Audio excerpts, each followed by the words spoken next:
বন্ধুরা কেমন আছেন আপনারা সবাই? আশা করি ভালো আছেন। আজকে আমি এসেছি তানোর উপজেলার সরঞ্জাই গ্রামে। যে প্রাকৃতিক দৃশ্য দেখছেন আপনারা, একটা মাটির কাঁচা রাস্তা, এখানে ঘুরতে আসছি। আর এই যে খাল বিল, এই যে জমিতে ধান লাগানো হয়েছে, সুন্দর একটা পরিবেশ। তো সামনে একটা বাঁশঝাড় আছে, সেটা আপনাকে দেখাবো। আপনাদের খুবই সুন্দর। সাথে আছে আমার ভগ্নিপতি মমিন, ওর সাথে আজকে ঘুরতে আসছি সরঞ্জাই এলাকায়, তানোর উপজেলায়, রাজশাহীর তানোর উপজেলায় একটি গ্রাম বললেও অনেক উন্নত হয়ে গেছে এই গ্রামটা। আপনাদের দেখাবো আস্তে আস্তে সবকিছু। ওই যে সামনে অনেকগুলো বাড়ি, পুকুর, এই যে বাঁশঝাড়, এই যে বাঁশঝাড়।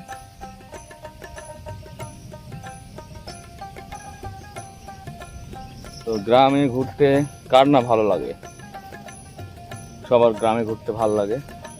আমি আজকে চলে আসছি সরঞ্জাই এলাকায়। ওই যে একজন কৃষক, ওই যে দূরে একজন কৃষক ধানের জমি ঠিকঠাক করছে উনি।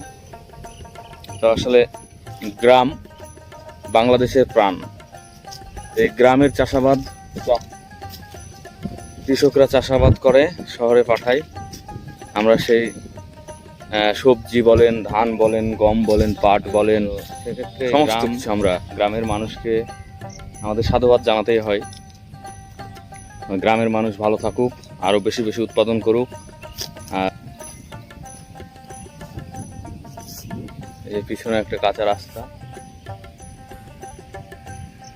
অনেক বড় জায়গা। বর্ষার সময় কাদা হয়ে যায়, খুব ভালো লাগতেছে। যে পিছনে এই রাস্তাটা, ওই পাশে একটা পুকুর, সব ধানের জমি, খুব সুন্দর।